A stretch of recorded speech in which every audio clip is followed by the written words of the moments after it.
Salut, salut, bonsoir. Oui, nous sommes déjà dans l'après-midi. Ouf, quelle belle journée quand même ici. Bonsoir une fois de plus et j'aimerais m'adresser directement à mes frères de la diaspora. À la diaspora africaine, camerounaise, africaine en général, camerounaise en particulier, aux Noirs en général. Vous tous qui suivez avec attention l'élection présidentielle en France. J'entends ça et là, les uns et les autres qui s'activent, qui s'agitent beaucoup à voir Marine Le Pen perdre. Et tout au profit de Macron. Chose qui est naturelle, rassurez-vous. Marine Le Pen ne peut pas être président de la République en France. Mais si Marine Le Pen n'est pas président de la République en France, ce n'est pas pour vous. Ce n'est pas vous qui allez lui faire barrage. C'est les Français eux-mêmes. Mais je vais seulement interroger ici la démocratie qu'on me vend tout le temps, toujours. Pays de démocratie et tout.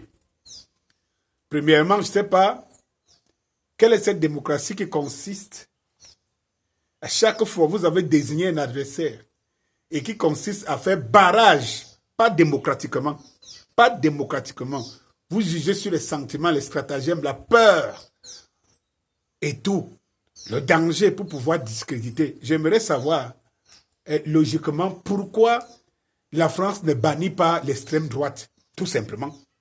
Je ne sais pas. Je ne comprends pas cette démocratie qui veut que oui, on se bat d'une manière égale au nom de la France, et tout au pays de liberté, la démocratie, le pluralisme politique, et machin, et puis, dès qu'on est au virage total, et qu'il y a un parti qui est stigmatisé d'avance, on doit la faire barrage. Mais quand vous dites faire barrage, par exemple, à l'extrême droite c'est qui? C'est les Arabes. L'extrême droite, c'est qui? C'est les Chinois. L'extrême droite, c'est qui? C'est les Noirs. N'est-ce pas, c'est les Français. Et quand vous avez un jeu de 45, comme on crédite 45, 55, cela veut dire qu'une moitié, plus d'une moitié, parce que quand vous allez regarder les élections, vous avez donc deux présidents. Vous allez regarder les élections présidentielles en France, et vous vous rendez compte que les deux présidents, non, vous avez un président, pardon, tant pour moi. Et vous allez vous rendre compte que ce président qui est sortant, il est voté à 20, premier tour là, c'était, je crois, 26% ou 28%. Cela veut dire qu'il y a 70% des Français qui ne sont pas pour lui. Mais, et pendant qu'il est à 28%, son concurrent est à 23% et demi.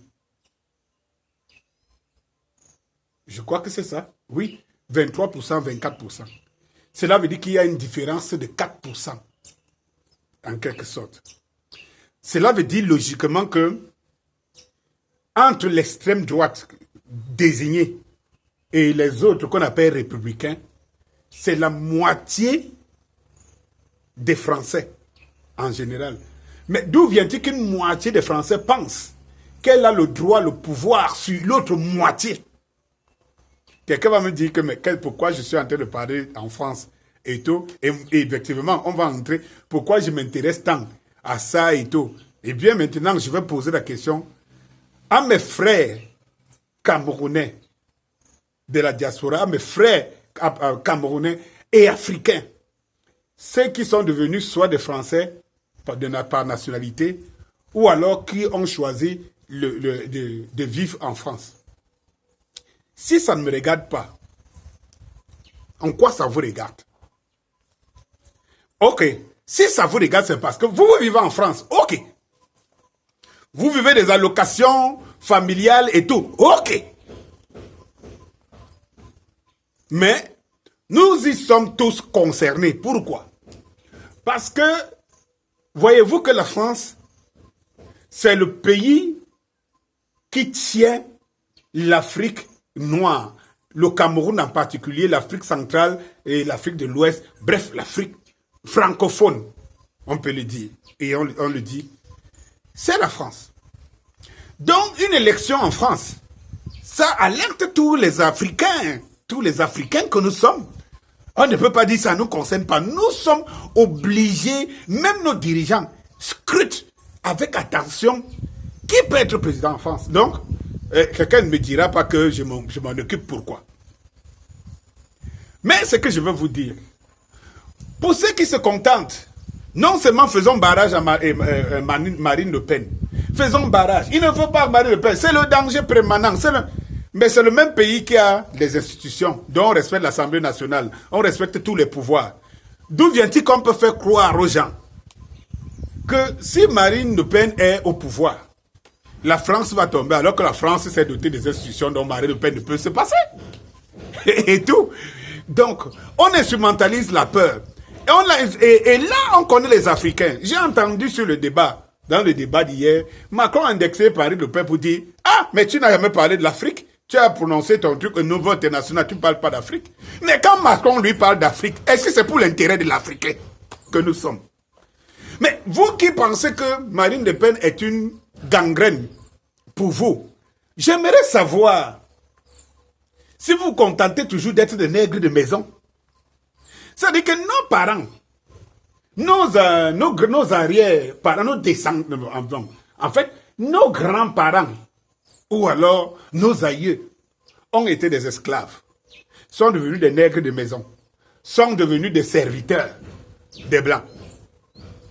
Et nous choisissons de rester des serviteurs pour toujours. Parce qu'en fait, moi je ne comprends pas. Si vous avez une Marine Le Pen au pouvoir, et qui décide de mener une politique qui nous éloigne, qui fait en sorte que la France s'éloigne de nous, n'est-ce pas, c'est une aubaine? Moi, je ne comprends pas les Africains. Je ne nous comprends pas. Hein? Moi, je ne nous comprends pas. C'est pas une aubaine. Moi, je pensais que les Africains sont en Europe et en France particulièrement parce que la France soutient et mène une politique hégémonique et insoutenable dans nos pays et on est obligé de se battre, traverser même, prendre même les pirogues, courir tous les risques pour se retrouver en France, ne serait-ce que pour bénéficier des allocations familiales. C'est quelque chose qui est normal, qui tient. Mais de là à démontrer que nous préférons à vivre des allocations et à vivre des petits avantages, quitte à ce qu'on nous insulte, qu'on vive dans un pays comme étant des escargots ou des tortues dans leur carapace, parce que le premier blanc, le premier pauvre blanc va t'insulter en route, sale nègre, va chez toi, tu supportes ça. Alors tu peux être contre Marine Le Pen. Tu peux être pour Macron. Ça veut dire que c'est un choix que je ne comprends pas. Je n'arrive pas à comprendre l'Africain. Ça dit que je ne sais pas. Ou alors il faut fabriquer une autre génération d'Africains. Pour qu'on comprenne. Excusez-moi, hein, je ne sais pas. Je suis sûr qu'en ce moment où moi je parle, d'autres ne finissent même pas de m'écouter. Qu'ils ont même déjà posté les insultes. Et tout. Ça, c'est notre propre. C'est le propre de l'Africain que nous sommes. Et tout. Mais permettez-moi, ma bouche ne porte pas les gants. Ni les godasses. Un jour, mes vidéos aussi. Un jour, même vos enfants reconnaîtront que quelqu'un avait quand même le courage de vous interroger. Quand je parle, ce que je parle là, c'est pour vous interroger, c'est pour vous interpeller, mes frères, que débattons. Essayons de nous comprendre. Quels sont ces gens qui vivent mal, mais qui ont toujours des positions tranchées? Alors que nous n'avons pas de perspective. Nous devons nous comprendre.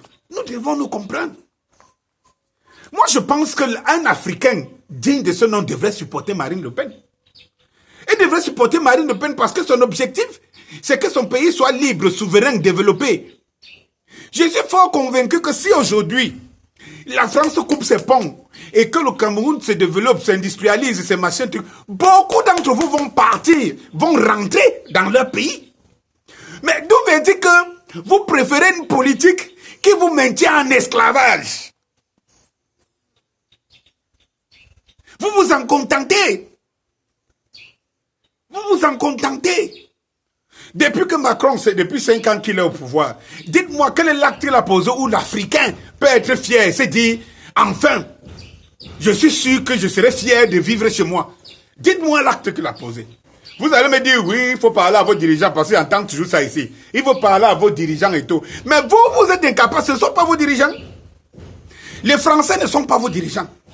Vous habitez chez eux, ils vous font profiter d'un peu et vous vous contentez qu'ils aillent tout piller chez nous là, qu'ils viennent en Afrique, ils pillent tout. Et vous savez très bien que, étant là-bas, vous ne pouvez rien dire. Je l'ai tenté ici plusieurs fois. Lorsque j'indexe la France, je vois mes frères de la diaspora, tout ça, la personne ne parle. Et lorsque j'interpelle comme ça, inbox, quelqu'un me dit, ah, tu ne connais pas ces gens-là. Dès qu'ils t'ont indexé ici, là, c'est grave. Et tout. Donc, vous préférez être des nègres de maison. Vous préférez vivre des allocations alors que vous avez les richesses de vous. Vous préférez que celui-là vienne piller chez vous. Pourvu qu'il vous reste tranquille chez lui. Mais c'est terrible. Mais vous rêvez quand même que ceux qui sont ici comme nous là, nous devons chasser ce régime. Faire en sorte que les choses avancent pour que vous reveniez. Mais c'est terrible. Nos parents, nos grands-parents avaient des raisons encore. Ils n'avaient pas de choix.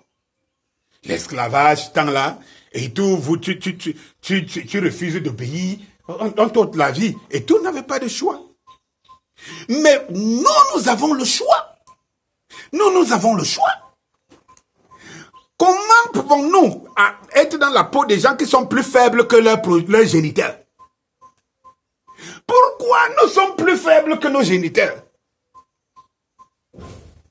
Alors, vous préférez Macron et tous ces pseudo-républicains et tout, qui mènent des politiques qui vous font quitter l'Afrique pour aller, ne serait-ce que chercher à manger chez eux. Et vous préférez rester comme des souris en France comme ça. Et il ne faut même pas leur parler parce qu'ils vont mal nous voir. Lorsque je poste ici un truc contre la France, tu vois, les gens n'osent même pas commenter et tout. Mais ça c'est que je reste comme ça, je me dis, l'Africain.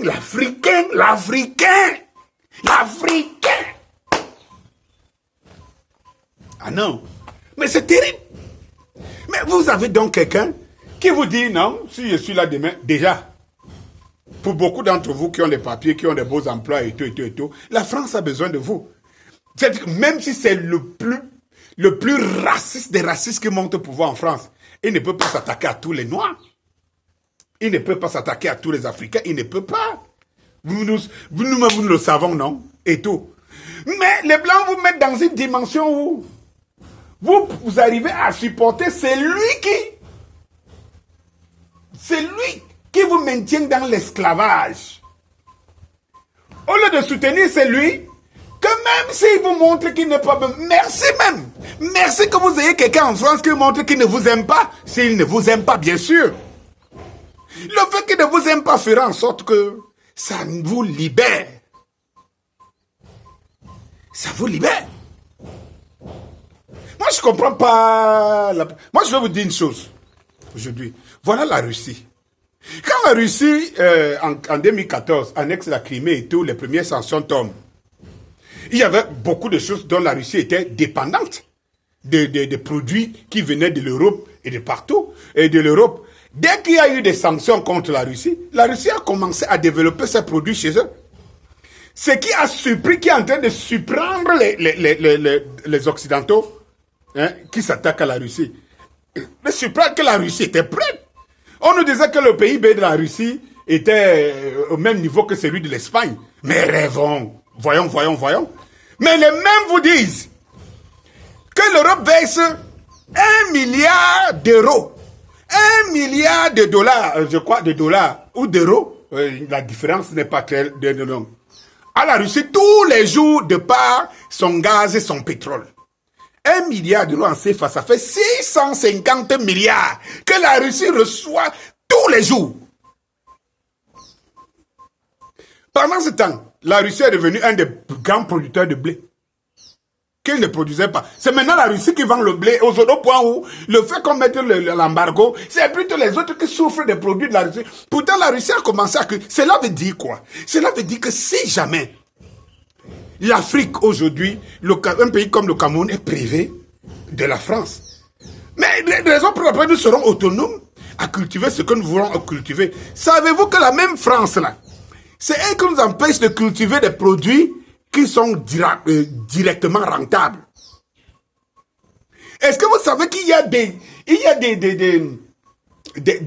des accords que la France a avec, par exemple, des pays africains comme le Cameroun, qui empêchent à ce qu'on commercialise ou on industrialise tel ou tel ou tel autre produit qui pouvait nous rendre autonomes. Est-ce que vous le savez? Mais si vous avez demain, peut-être même l'extrême droite de Marine Le Pen, qui dit qu'il vient au pouvoir et qui dit que bon, les Africains rentrent chez eux, cela veut dire qu'en fait, en même temps, vous êtes aussi libre de revendiquer votre souveraineté, le fait que quelqu'un ne veut plus chez lui. Mais vous préférez vivre chez quelqu'un, quitte à ce qu'il pille tout chez vous et vous restez tranquille, mieux parce que sinon, en parlant fort, il va vous bouter chez lui. Donc, vous préférez vivre comme dans des esclaves toute une vie. Alors que nous, on pense que vous êtes à l'extérieur parce qu'il n'y a pas moyen. Vous avez une opportunité. Qu'on soit libre. Vous êtes des cerveaux. Vous êtes des docteurs. Vous êtes des machins. Vous servez ces gens-là. Vous pouviez vous rendre utile chez vous. Mais vous estimez que, oh, que non. Mais qu'ils détruisent tout chez vous. Qu'ils finissent de tout piller et tout. Pourvu qu'ils vous laissent tranquille. Même si vous insultent, ils vous crachent dessus, ils vous donnent, vous mangez. C'est le sentiment que j'ai, mes frères et sœurs. Changeons. Si nous voulons, nous pouvons, nous pourrons. Et les Occidentaux nous montrent ça. Quand il faut défendre les intérêts, ils sont prêts à dormir. Aujourd'hui, ils nous disent que pour l'Ukraine, là, ils sont prêts à se priver même du gaz, du pétrole, de tout et tout et tout et tout. Parce que c'est la patrie, parce que c'est l'Europe, parce que c'est la race. Et qu'est-ce que l'Africain à son tour lui fait? Il dit non. L'Africain, lui, il dit non. Je préfère que être ici, pourvu que l'autre, mon frère, meurt là-bas. Et machin truc. Vous êtes dans ce pays, on vous montre ce que c'est que la solidarité. Vous pensez que nous, on va faire comment? Nous, on va faire comment? Vous avez l'expertise, vous avez les moyens, vous deviez mettre ça au service pour qu'on puisse être libre et souverain. Non! Vous dites, battez-vous là-bas. Mais vous avez peur des gens qui ne peuvent pas vous tuer. Rien faire. Battez-vous là-bas. En sachant que ce sont ces gens-là. C'est le fait que vous n'agissez pas où là il faut agir. Que ces gens-là décident de mettre qui ici au pouvoir, qui nous matent, qui nous tue comme on veut. Mais si vous ne menez pas le bon combat, comment nous pouvons y arriver? Parce que vous êtes assis chez l'oppresseur, on ne doit pas toucher l'oppresseur. On doit se battre entre nous. Non, c'est vos politiques là-bas, enlevez-les. Quand on va les enlever, le même oppresseur chez qui tu es assis sous sa table va envoyer un autre. Et on va faire quoi? Donc tu seras seulement là à danser, à attendre que Dieu un jour va descendre. Bonsoir.